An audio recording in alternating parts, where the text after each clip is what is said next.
Good evening, friends, and welcome to Deep in the Plus. I'm Rob Whiteside, and tonight we have a very special episode for you because it's a recap of Loki. Loki was a great show, just ended, and we wanted to talk about it immediately. So even though it is not deep in the Plus, we're going to go deep into Loki tonight, and we have a panel of experts to talk about it. If you're talking about variants and such, you have to have a variation of people. And so with us tonight, I have my good friend Eric Wolf. Eric, how are you? Good, how are you guys? I'm so excited. I could be the regular Eric Wolf, or I could be just Wolf. Who knows? Yeah, it's a little creepy, actually. And then Desi is with us. Glorious purpose brings me here tonight. Yeah, I figured. That was about right. And then, of course, Mr. Patrick Hackett. I wish I was an alligator. You know what? I cards on the table. I wish you were too. I mean, I'm not going to lie. That would be fantastic if that was the thing. Thank you guys who have tuned in from the stream on WDWNT. Welcome to Unplanned Downtime. If you haven't been here before, please give this channel a subscription and give us a like. We want your likes. That's why, that's our glorious purpose here tonight, is to make you like this show, and hopefully you come back time and time again. So this was something that Patrick and I had talked about doing something with Loki, and Wolf reached out and said, hey, I want to recap Disney Plus shows. I want to start talking about shows after they've ended, and this one just ended last Wednesday, and so we wanted to give first impressions of the whole series, the whole thing across the board. But one of the things we want to talk about first is where this all comes from, right? So like the MCU, Marvel has been in full force for years now doing stuff. COVID actually shut us down for a while, and we had a long period of time. After having movies like 3 in a year, we went cold turkey forever. And then came WandaVision and Falcon and the Winter Soldier, and then Loki, and now we're in the theaters with Black Widow. We won't talk about Black Widow because I think that's still spoiler worthy, so we won't talk about Black Widow. Or you can watch last week's Ink and Paint where we already talked about it. See, why would you do that? It's too new. It's too new. With all these shows, the first thing I want to, talk about is, the quality of these shows is kind of amazing. And Wolf, I want to start with you. I know you've watched all 3 series. Like, how do you feel about the way they tie into the MCU and the quality of these shows that have been brought to Disney Plus? Well, just first off, it's so fun that we're getting these amazing shows, like you said, and just the quality of shows. Like, my gosh, it's really just, I gotta say, just really impeccable. And it's fun that we're getting these actors that were in movies also signing up for these shows, because I gotta say, WandaVision was the first show, so it was very much up in the air. Are these gonna do any good? Are these gonna tie, for fans, are these gonna tie into or have any repercussions into what we see, for the MCU going forward? And wow, just I'm loving every second of it. Yeah. How about you, Patrick? Man, one of my buddies actually said maybe Marvel should stop making movies and stick to TV because the TV is extraordinary. The way that they've given this time to these stories, this is stuff that we would have never gotten in a movie, and it really, really rounds out the characters. It rounds out the world. It adds new and interesting things. I'm so excited about these shows. I cannot wait to continue. What do we got coming up next? It's slipping my mind. What's the next one coming out? Not What If. The next one that's in continuity. Hawkeye, maybe? Okay. Yeah, Hawkeye. Yeah, I think Hawkeye, yeah. Yeah, so I'm a big Kate Bishop fan, so that'll be good to see. While we're talking about that, I actually may happen to have something here that might help us along the way. With Marvel Phase 4, it's when Rob goes to that window, he mutes himself. There you go. You just calm down. You just calm down. Nobody needs to know nothing. So So Marvel Phase 4, we have all the theater movies. So Black Widow just came out. Shang-Chi is right on the heels here. And then you've got the Eternals coming in November and Spider-Man. So, and again, we're almost like 2 years without a Marvel movie. And here we have 4 in 1 year. They flopped Spider-Man and Eternals, didn't they? Not unless they've done it recently. Have they? Spider-Man is still in December 17th. December. Okay. Yeah. But then on Disney Plus, so here's the layout of the shows. So we had WandaVision hit us in January, and then Falcon and the Winter Soldier, and then Loki, and then we have Summer What If. I don't know that we actually have dates on any of these others, so that's my bad for not knowing that. But Miss Marvel is been in production, Hawkeye's been in production, and all the rest of these I'm really excited about. I love how deep into the catalog they're going with all of these. So. Yeah, it's an exciting time to be a superhero fan in general, but Marvel especially. And I hope. So here's the thing: Star Wars was starting to do this, and I feel like people got overloaded on Star Wars. How are they keeping this so fresh, Desi? Like, how is it that they keep us wanting more? Well, with Star Wars, it was movie after movie, and it was giving us stories like Solo that I think people who are super nerds like me and really into Star Wars loved, but others are like, I could go with or without it. Whereas doing it with the Disney Plus format, with the backgrounds of the characters that may be secondary, I think turns them into really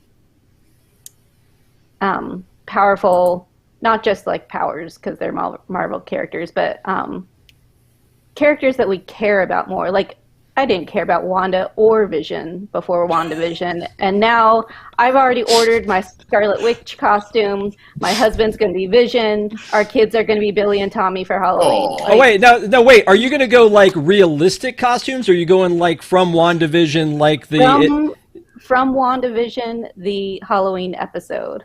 Oh, that's awesome. Nice. That's terrific. I like that. We're going to need to see pictures of your husband in the yellow gym shorts. That's absolutely got to happen, please. You got to be a wig to get those pictures, though. That's how that one works. You will. We're not giving that away for free. No. You gotta pay the extra bucks. You got to be a Club 33 member to get that one. Yeah, that's exciting. I mean, and you know what? I will say that, for me, WandaVision wasn't one I was really looking forward to the most. I think actually Loki was, and I didn't even know what it was going to be. When we saw D23, the preview of WandaVision, it was like, the show doesn't seem to know what it wants to be, and yet I felt like it was brilliant.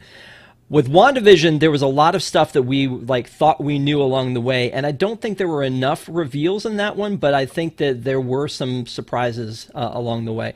A lot of fan theories that were happening. Falcon and the Winter Soldier seemed like a straight-up movie. It kind of was what it was, but Loki seems to have layers upon layers of fan theories and references and what's going on, and so, definitely we're going to get into it now, but I feel like there's so much more to unlock with Loki in general. So, as we get into the first episode, the first thing I want to ask, and I'm going to throw this one to you, Patrick, is when we see Loki in Endgame and he backs away with the Tesseract, do you think at that point that they already knew what this TV series was going to be and where he was going? Or were they like, hey, he's going somewhere and now we got to tell people where he's going?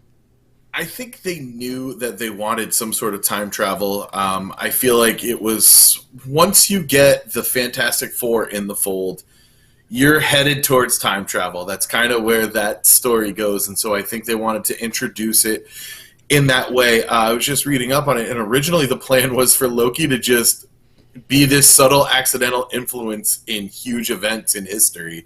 I thought that would be a really cool show to watch as well, but I don't think they knew they were going to make this. I don't know how you're going to make this, but it's utterly brilliant.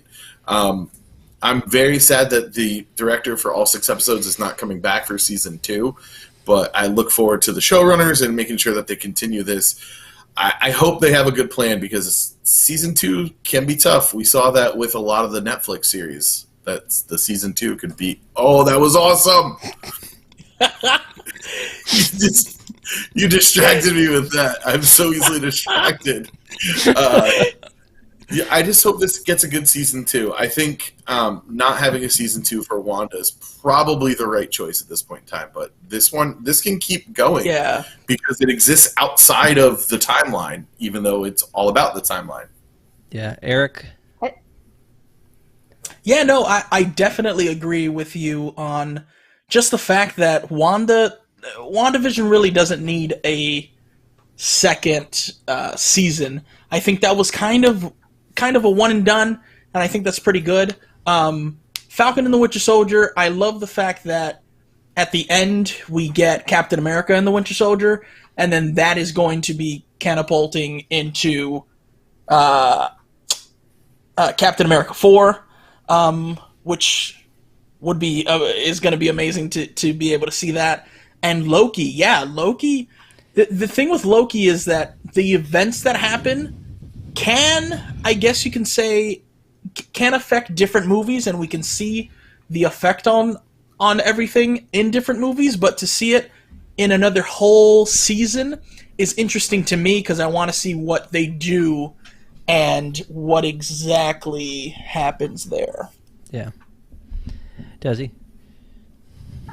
For me, I would say that even though we aren't really getting WandaVision season 2, I think that Doctor Strange will be kind of like a WandaVision season 2, or will continue on that story.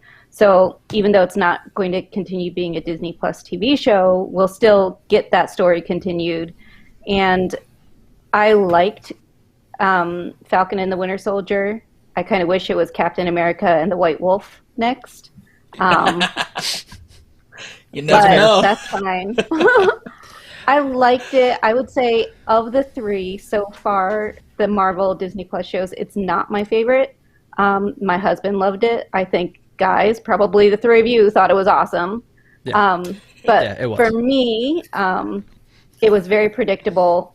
It wasn't very, like, my enjoyment of TV shows and stuff like this is getting into the theories and what's going to happen next, and where is this all leading? Whereas you pretty much knew at the end of episode 1 where Falcon and the Winter Soldier was ending. WandaVision I loved, but a lot of people didn't, because it was so, whoa, what's happening? What's going on? And what I love about Loki and why it was my favorite one is because I think it meets somewhere in the middle. It had all that intrigue of what's going on, but it also felt Marvel-y. It felt like one of those Marvel movies where there was a lot of action. So it met that middle ground where it was both intriguing and action heavy. Yeah, I agree with you. You know, one of the things I wanted to talk about, Wolf, that you said was you were talking about, how they set all this up with him and how, like, Loki could interact with other, with other scenarios. I felt like this was like they basically took Tom Hiddleston's character and put him off of the timeline in this and said, hey, he can live over here and he can have adventure after adventure, and it's not going to affect the rest of the MCU, and it can go on forever. And yet then they turned that corner and they made that not possible now. So, right? I mean, it was almost perfect. It was like, this isn't really Loki. Loki's destiny has already been fulfilled. He already died in Endgame. That already happened. This is like, in this version of Loki, he is going to be able to, be in the TVA and whatever else, and be in this like kind of this permanent bottle episode of the MCU. Mm-hmm. Yeah. So I was excited about that, and then they kind of unraveled all that at the end. It will be interesting to see how that all works together. So the first episode is called Glorious Purpose. That's a lot of fun to say. I know, Desi, you opened up with that. And it's really kind of like an introduction to the TVA. And they open with actual Marvel footage, which I think is really cool, again, to be able to intertwine these worlds together. And so they open up with the footage of him and disappearing into the Tesseract. And then he opens up and like he's in the Gobi Desert in Mongolia. That's weird to me. And then the TVA comes in and they take him away, and then in this like montage of like, again, very humorous montage of him being like, brought into the TVA and processed. Everything in the TVA is introduced to us like one at a time. I think one of the funniest jokes in the first one is when he has to sign the thing that says everything he's ever said. Yes. God, it's so good. Yeah. So that's fun. And then they have the whole Miss Minutes thing where she basically in a cartoon form tells the entire story, which is a great, I think, device and a way to explain that to us, the viewer, as to what's going on in the first place. But the feel of the TVA, and I'll throw this one to you again, Patrick, is the feel of the TVA is very timeless. But doesn't it feel like a specific time, or is it just like when does that feel like it was created? It feels like a 50s, 60s kind of thing. It has kind of that Mad Men vibe, that mid 20th century decor there, the way they dress, the way everybody talks, and I think that's what they're trying to capture with that. It's that kind of, what's a really good example of it is over at Universal. Oh my God, I forgot the name of the resort there, Volcano Bay. It feels very much like Volcano Bay, that retro, but modern kind of deal. I really enjoy the sets. These sets are tremendous, and it feels lived in, and it feels like an existing world. I can't wait to see what Emmys they get next year, because the amount that Wanda got, and honestly completely deserved, is astonishing for something like that. And to Desi's point earlier, I mean, the amount Wanda got versus the amount that Falcon and the Winter Soldier got, I mean... Mm-hmm. Oh, yeah. Wanda was a much better show. Much better show. They deserved it. Yeah, I think I heard a ton of people saying that, that Ashley Olsen should have been nominated for an Emmy, including Absolutely. me. I felt like she really just embodied that character, and yet through different time zones and periods. And obviously, we're not talking about that one tonight, but yeah, I agree. I mean, it was a show for all time. Yeah, Always. Yes, she wins. She wins. Desi wins. There we go. I loved the fact that she had a Full House episode just because her sisters were in Full House. Yes. Yeah. so good. So Loki gets a trial, and then again he's still not understanding what's happening, and then we're introduced to Mobius. So any thoughts on this character, Desi? Are we allowed to talk about spoilers yet? I feel like that's why people tuned in tonight. Okay. We could talk about this. Okay. That's why we're not going to Well, talk then about Black Widow. We're going to talk about Loki, though. The most heartbreaking part of this entire show was that Mobius didn't get a jet ski. I mean, that's all I wanted. I care more about Mobius winding up with a jet ski than I care about Loki winding up with Sylvie. That's Yes, that's so true. yeah. That's a good point. Moski over Silky. Moski. Moski over Silky. Yeah. Yes. Wow. All right, here's my new theory. Mobius is a Punisher variant because Punisher got a jet ski once, and that's what I'm going with. Hey. So with Mobius, and played by Owen Wilson.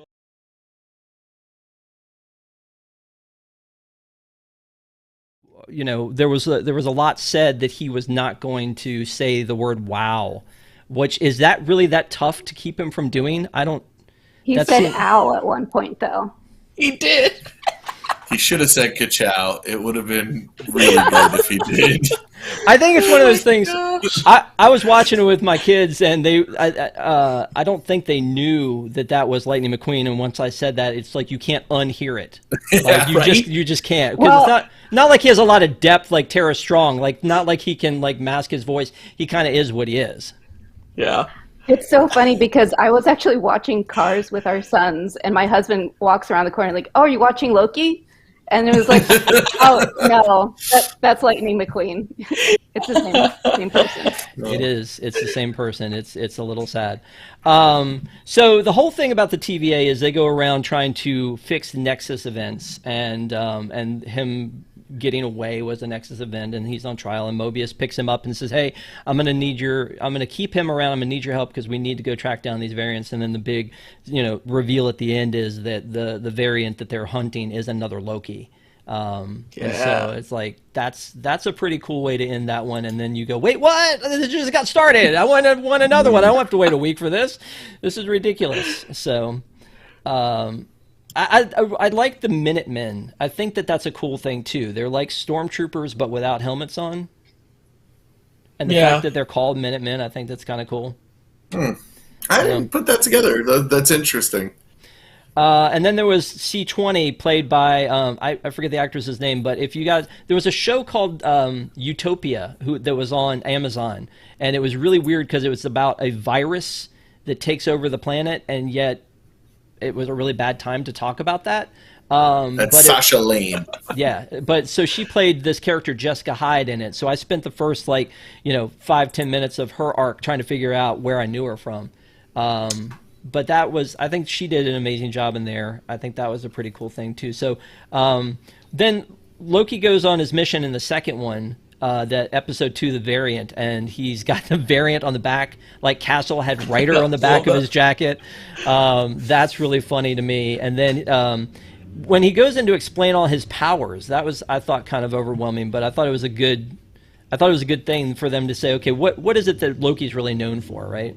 And I think it was important. It was, the Chekhov's gun moment of kind of explaining some of the other things and the enchantment and things like that. So you kind of knew that little seed was dropped there. And then later, in episode 6, they basically, or is it 5, where they talk about, that the Lokis are capable of more than they know. Like maybe that's like that next generation. I think it was 5, yeah. So I love that this is a Renaissance fair where they show up to in Oshkosh, Oh God, it was Wisconsin. so good. So good. I'm going to guess that at least 1 or 2 people on this panel have probably been to a Renaissance at some point. Are you asking me? Sorry, I couldn't hear you. Yeah, have you ever been to a Renaissance fair? You have to. I have. I figured you might. I have actually, yeah. So did you just get fanboy over that scene or what? I loved it. Especially that one lady that was kind of like you're in the wrong costume. Yeah, I'm probably saying that wrong, but it was so good. So you're saying you've seen that situation happen before? Oh yes. People that go to Renaissance fairs and dress up as I don't know what they're called. I'm sorry, but the people from Star Trek. Trekkies. Have you guys? Yeah, Trekkies. Have you guys ever seen that? That is great. And they just act like they just time traveled. Oh, I get it. Yeah, that is kind of funny. Like with the tricorder walking around, that's pretty funny. No, the best thing I've seen at con is people dressed as the Waynes and just falling at the feet of every Batman they see. Incredible.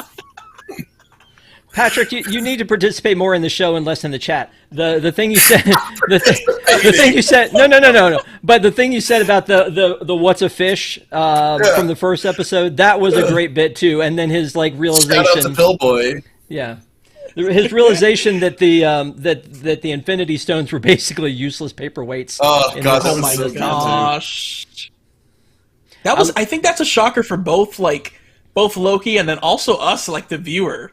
We just finished seeing what these stones can do, and then out of nowhere there's just a whole drawer just filled with them, and it's what? If these stones literally mean nothing, and we just saw it mean the world, what can we be coming up against next? That's just gonna blow that out of the water. No, but that's a great point, because I feel like it felt like with Thanos, there was phases 1 through 3 with Thanos. They were building up to Thanos, and once he was defeated, it almost felt like, well, where do we go from here?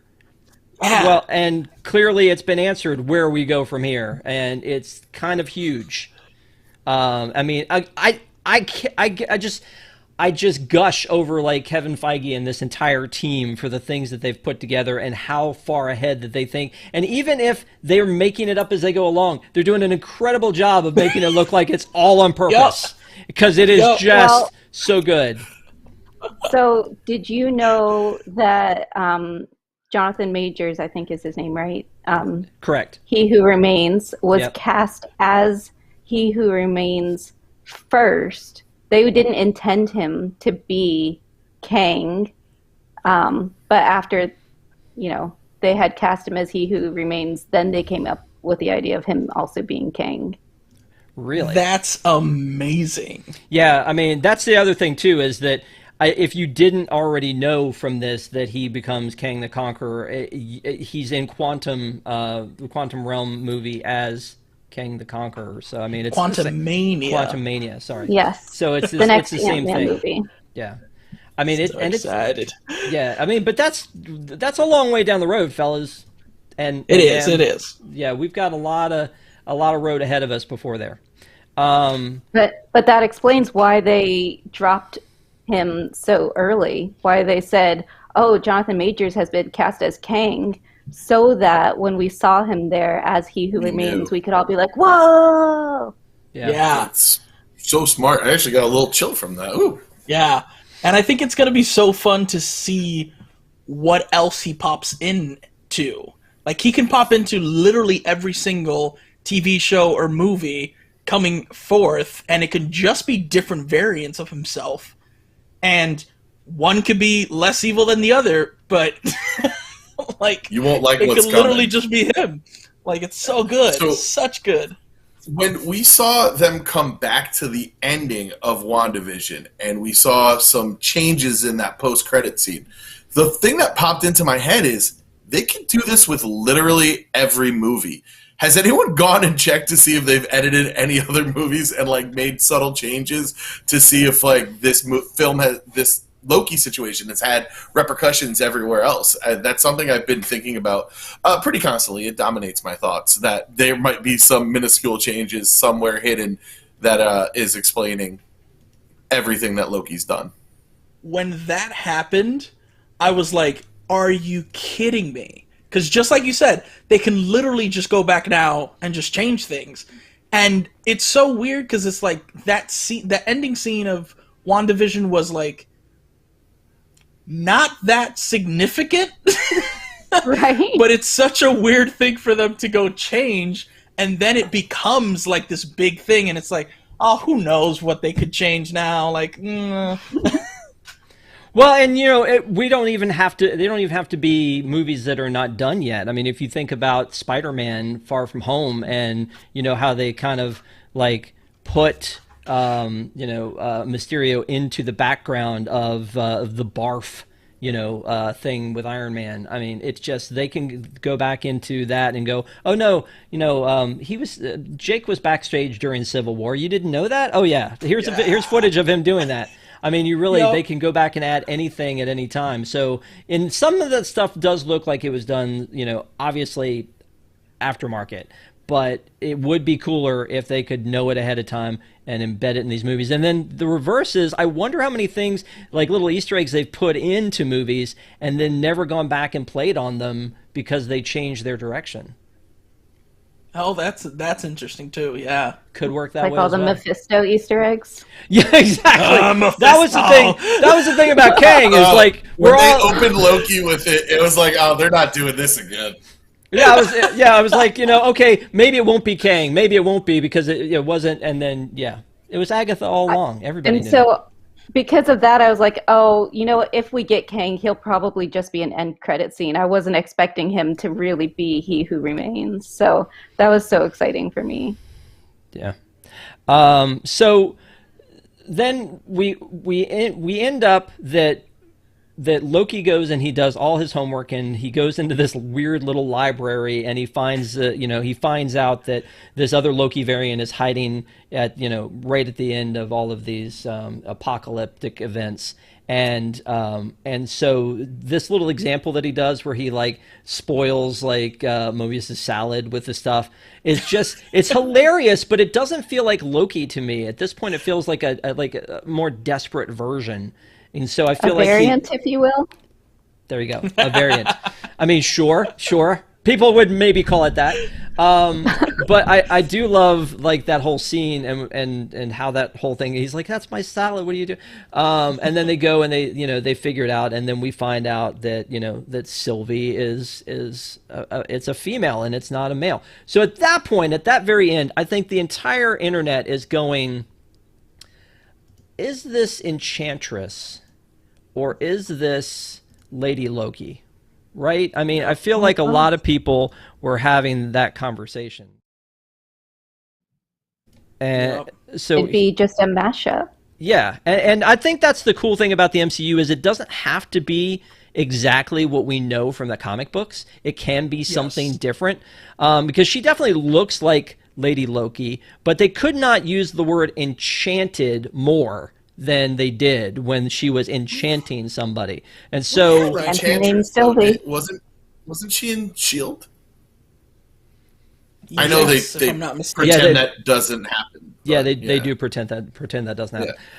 But I mean, they say she is a variant of Loki, so I mean, it does feel more like a Lady Loki sort of a situation. But that was the big question, right? That everybody was asking at that point: is this Enchantress, or is this? I think Lady that goes Loki? to Desi's point of the mystery of it all adds so much to it, where Falcon and Winter Soldier felt very serialized. It felt like, your basic hour-long cop drama or any sort of like procedural.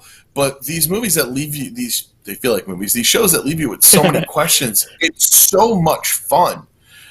You can't be wrong even when you are wrong, because you're having a good time doing it. We get to come on here and entertain you with these ridiculous theories that, I think Ant-Man's going to grow to be so big that he becomes Galactus. I could say something like that and we could spend time talking about it.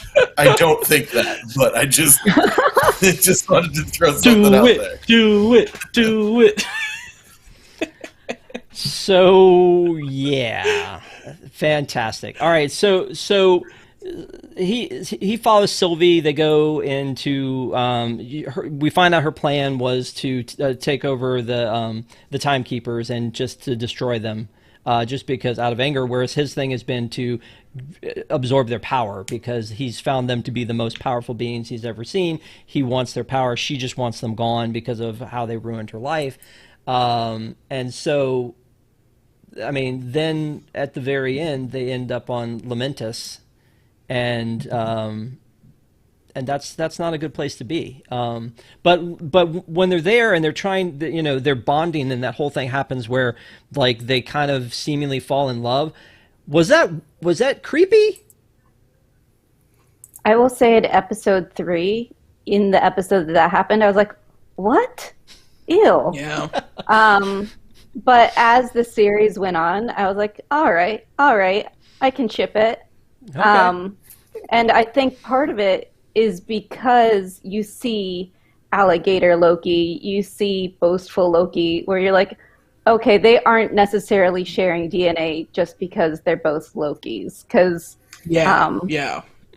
So it's not a hill people sibling situation.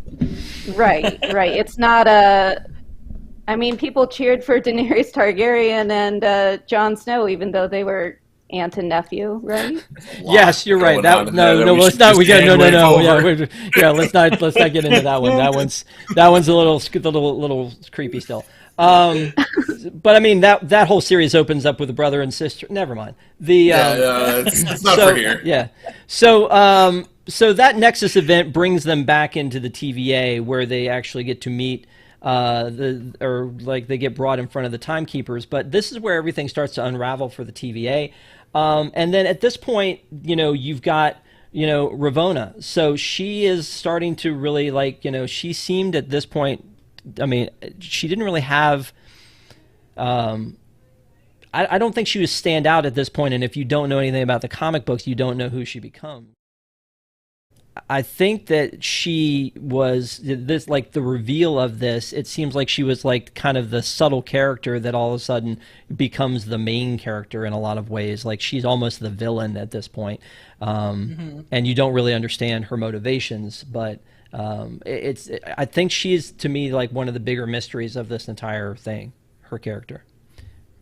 Do you think that the ending where Loki went back to the TVA and it was different was because of what Ravonna did and where she went, or because of what Sylvie did and killing Kang? I would have said Sylvie. That's my thought, but I do think there is a possibility because she goes off in her own, through her own time door to figure something out, and she got some message on her pad that we also don't know. So, what do you guys think? I'm very much on Ren's side because it was just weird that Sylvie pushed Loki before she did what she did. And I know, like, time travel and all that, whatever. But don't whatever time travel. But to me, I don't know, it just didn't, like, as complicated as the whole situation is and the whole time travel and where is this coming from and all that, it was still very simplified. And to have her push Loki out, then, I don't want to say what she did, but do what she did, which then would have come back to change where Loki was before things happened, seemed a little muddy and seemed a little complicated for me.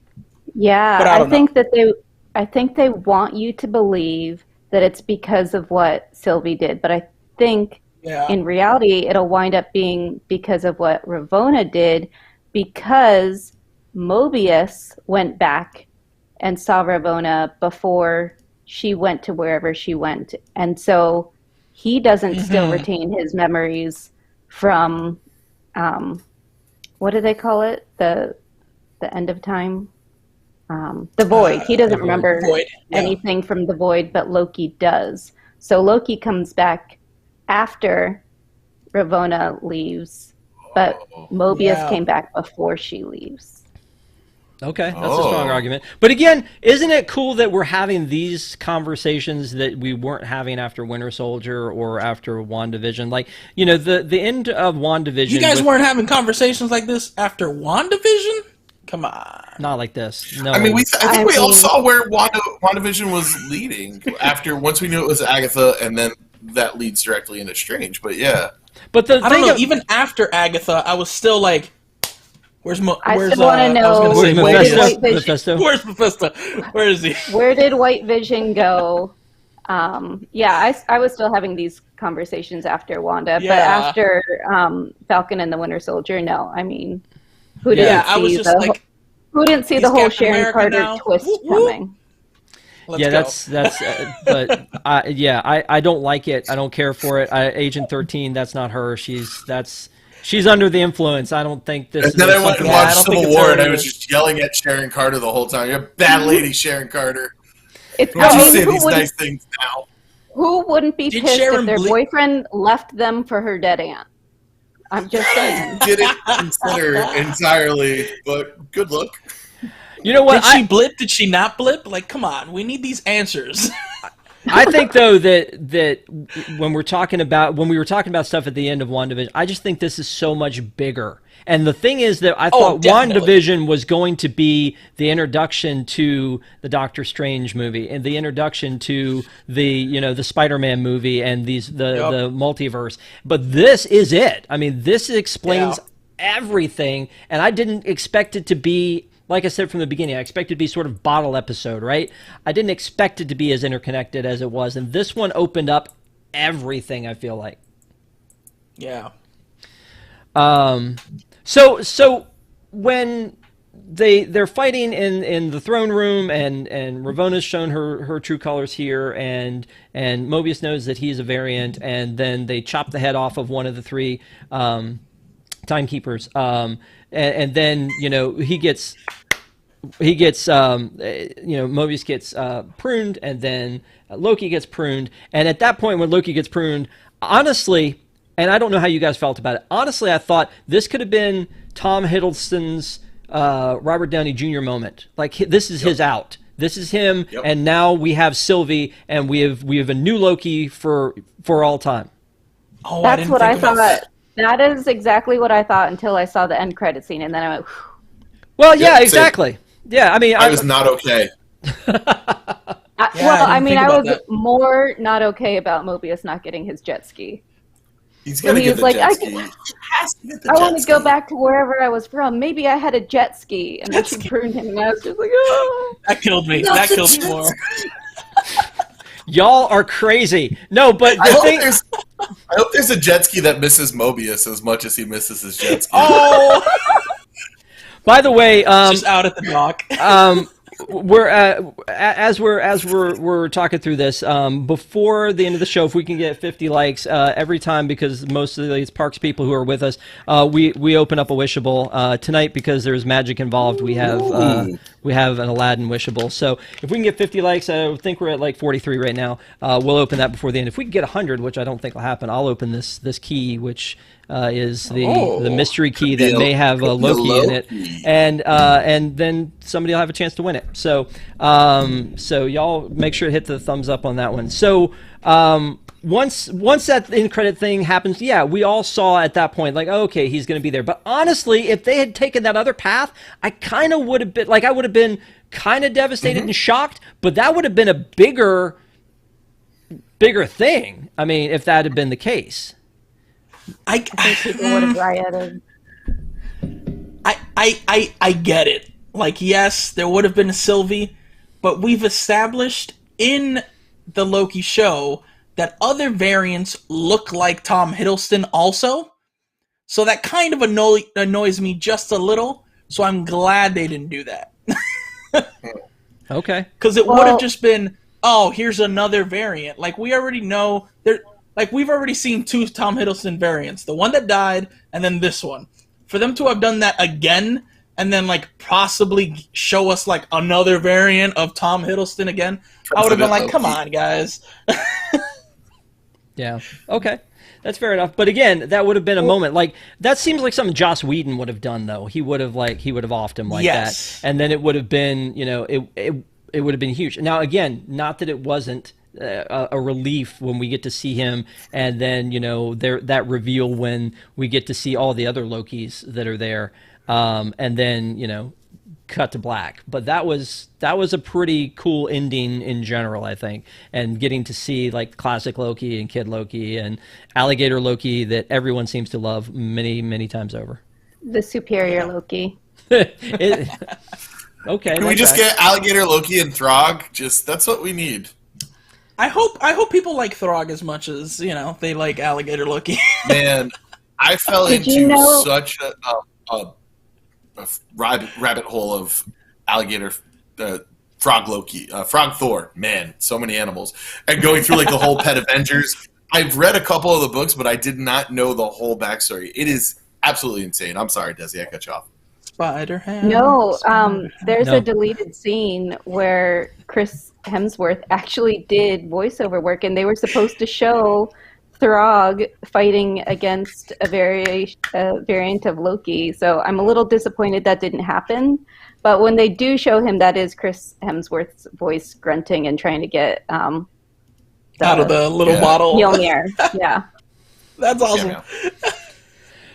So the episode 5 that comes next is the journey into mystery. This is where they're in the void. They figure out that what Ravonna explains what the void is, and Sylvie wants to get there because she loves Loki so much. Which again is, as you said, Desi, it was starting to seem okay at that point. Like it's starting to seem like okay, they really care for each other. By the way, let me back up a second to that loop that Mobius put Loki in, where he got to see Lady Sif. That to me is like that's a superstar cameo when someone I wasn't expecting.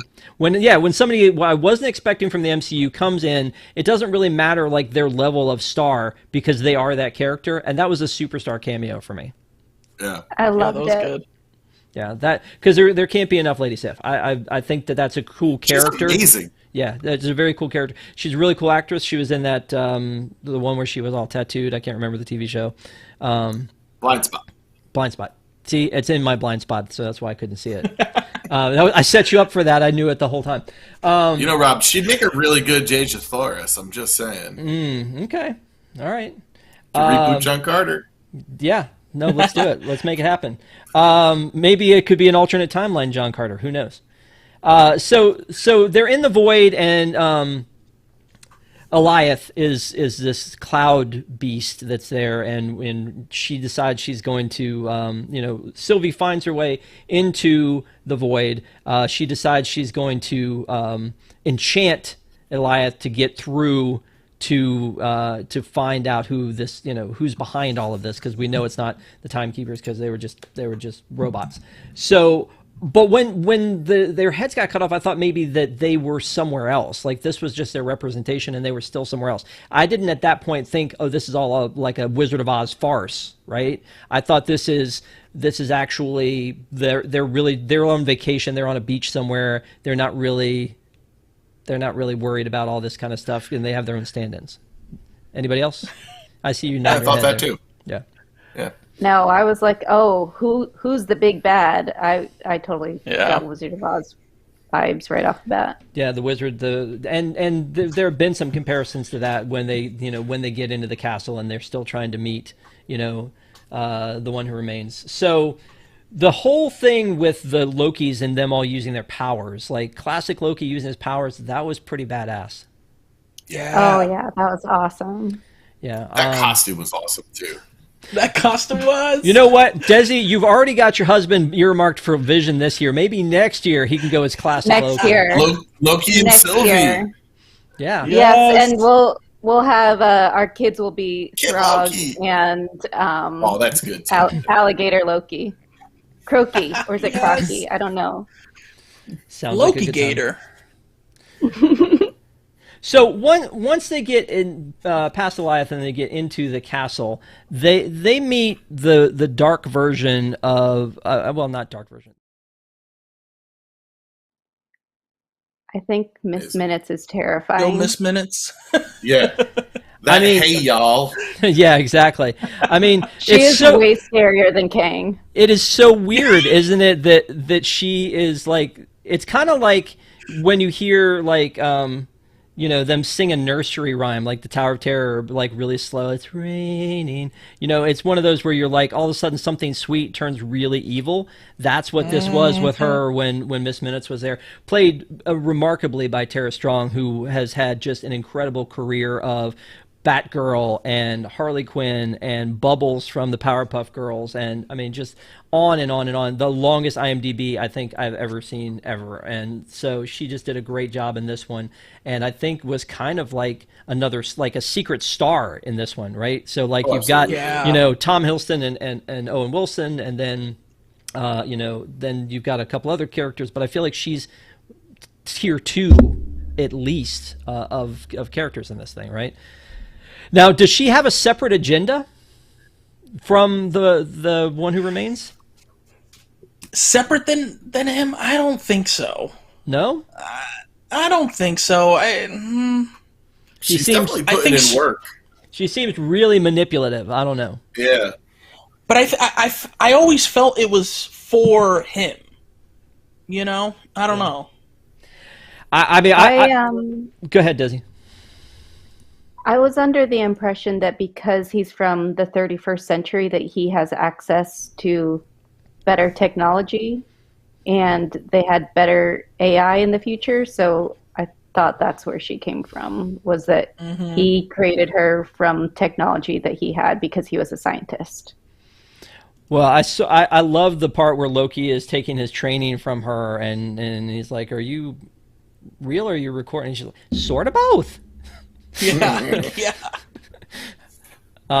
Or how she was messing with Ravonna was very interesting too, and kind of the delays and just the subtle animation on her face was just tremendous. Well, and the part where she and Ravonna are kind of working together secretly as she's like flipping through to try to find information for Sylvie, and Sylvie finally realizes what they're up to, and she's kind of almost like sweating it. She's kind of like looking over her shoulder, going, "I've almost got it." And I just was like, that's the moment when I was like, does she have her own agenda? Because she seems super evil.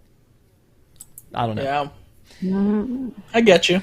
So Miss Minutes basically tempts the two Lokis by saying you can be inserted back into the timeline, which is kind of what they've wanted all along, and you can beat Thanos, and and then you start hearing this theme. The theme music, which we haven't talked about at all, really is very subtle, but it's Loki's almost got his own theme in this one, and it's kind of awesome.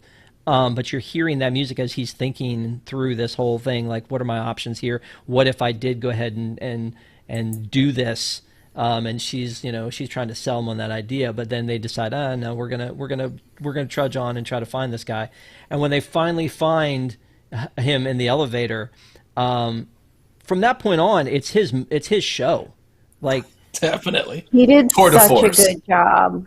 Jonathan Majors in this was just mind blowing. I only knew him a little bit, and in this one, like, I see why they cast him in this role, which is going to be clearly such a huge role across the entire MCU. But it was his vision for that. I thought I loved how he wasn't generic evil guy, menacing, brooding. He was just like, oh, hey guys, hey, just eating an apple, just chilling. Yeah. So he brings him up to his evil lair and gives him his hero's monologue. I feel like it's like Syndrome. You got me monologuing, you sly dog. But in this particular case, it seems like it's all very purposeful, and you think that you basically at the end of this feel like it was all going to be as he wanted it to be, right? Yeah. Like, did It's Sylvie so have weird. any chance to not, like, was she never not going to kill him? No. Yeah, and clearly he probably knew that, right? So, Right? Yeah, he had to. but the whole little thing with the little statues that kept going as he's telling the Oh, that story. was great.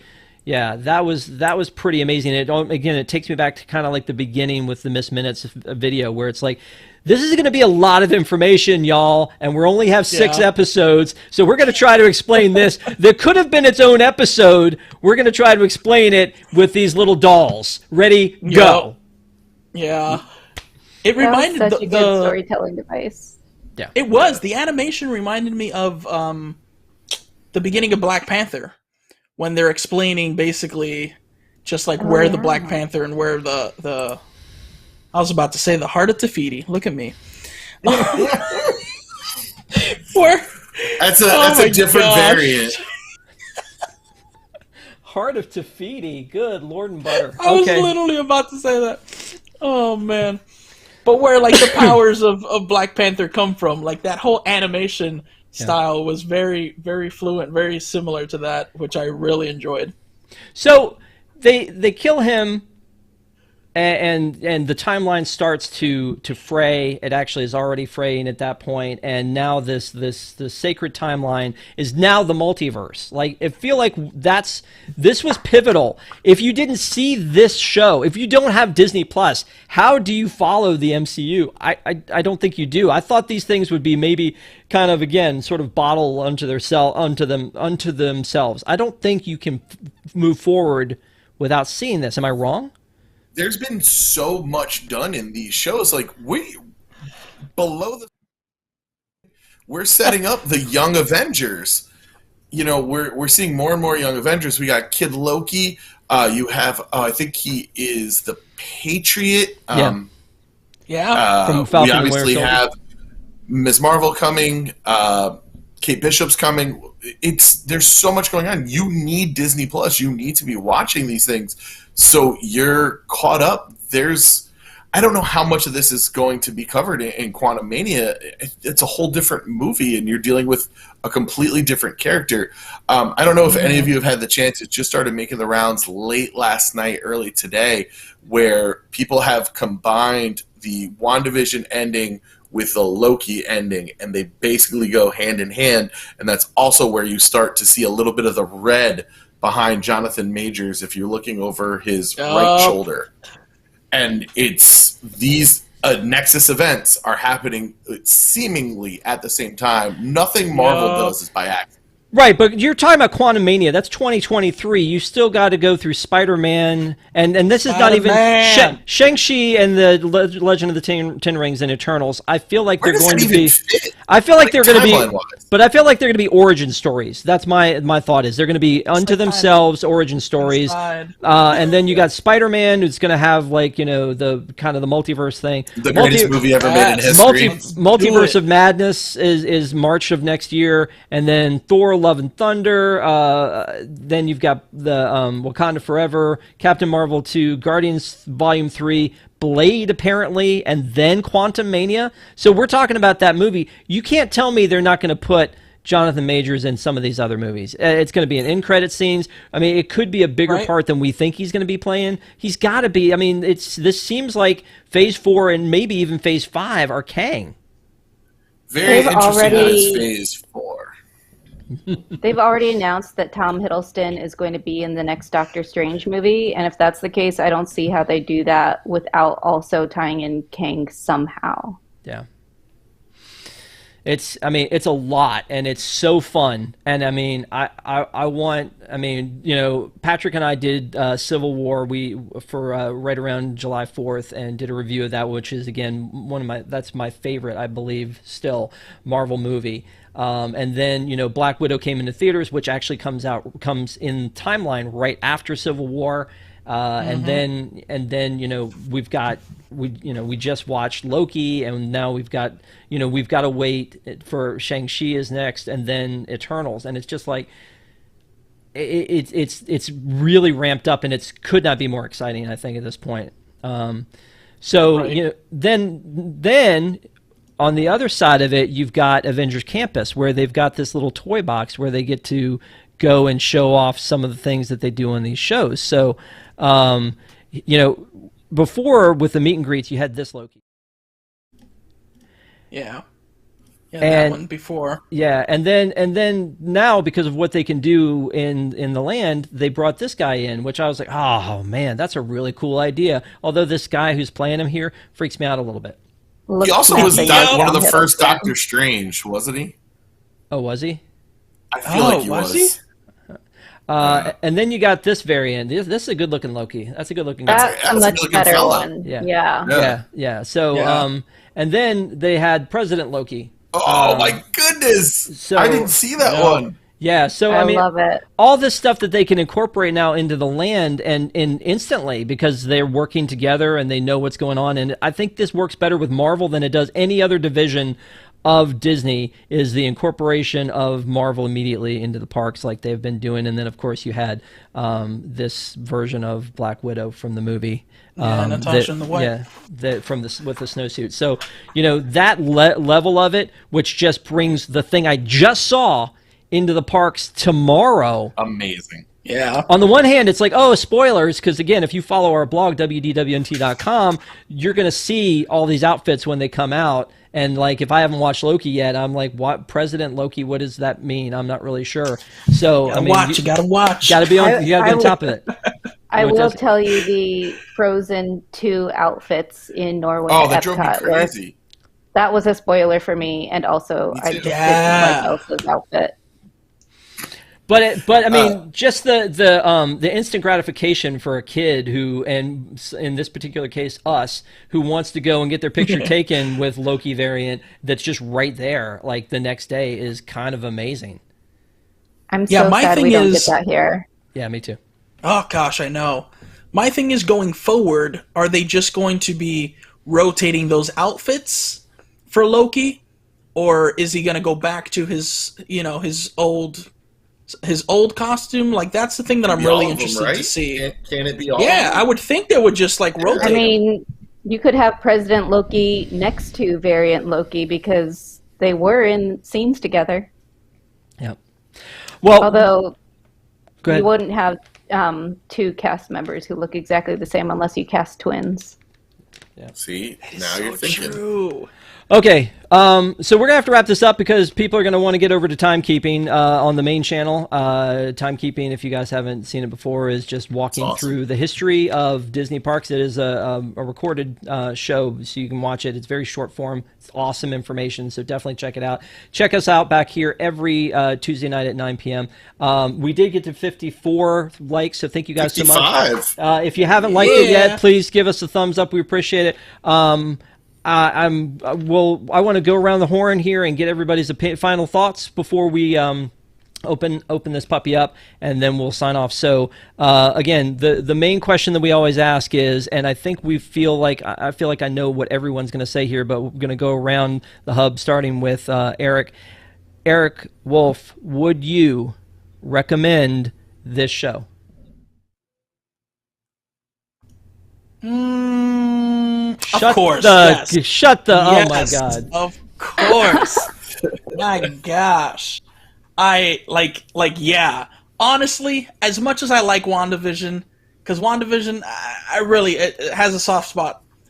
Watch Loki. If you're gonna watch anything, watch Loki. That is going to this show is the thing that's going to just affect what's coming next in the MCU. And if you're just going to be watching the movies and not watch any show, watch this one at least. Yep. Okay. Patrick? Watch it 2 or 3 times so you can pick up all the little Easter eggs. Take your time and enjoy it. It is a great show. I just wanted to say one of the best things about this is the effect that this TV show is going to have on the cosplay community, because there is no more of this nonsense. You need to be the right weight, height, gender, skin color to play a character. These people can be a variant, so stop giving people a hard time. Let them enjoy themselves. You mean that you're going to dress up as Black Widow? Got it. Okay. I should not be in anything that tight. Okay. Heck yes, I thought this show was awesome, and I have enjoyed all of the Disney Plus shows more than I've enjoyed the movies lately. Well, I mean, there's only been one movie lately, but I enjoyed all 3 Disney Plus shows better than Black Widow. Sorry. But Loki was my favorite.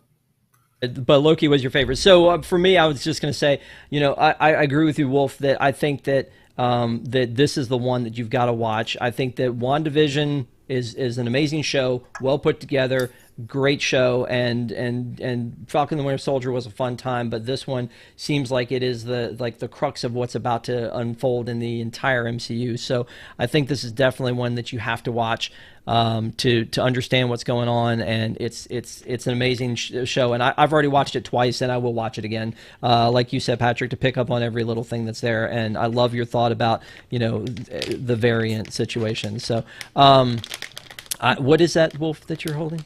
Oh, the alligator. An alligator. Okay. Nice.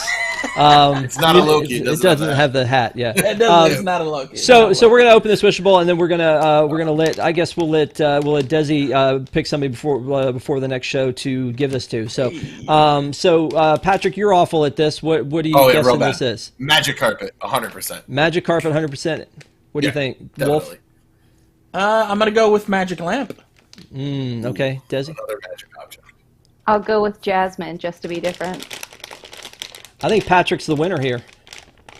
It's gonna be the genie. Oh! Ah! Hey! There it is. Wolf did it. Awesome. All right. Well, thank you guys for being on tonight. You guys are a lot of fun, and hopefully you guys like this. Now, here's how you could win this. Go into the comments. Tell us what you thought about Loki. Tell us your opinions of it and what you think's happening next and all that. And we will have Desi pick somebody early next week to win this wishable. And so thank you guys so much for watching. Thank you to our Wigs members for being Wigs. Don't forget to go watch Timekeeping, and y'all have a great night. Hopefully we'll see you next Tuesday at 9 o'clock right here on Unplanned Downtime. Have a good one, guys.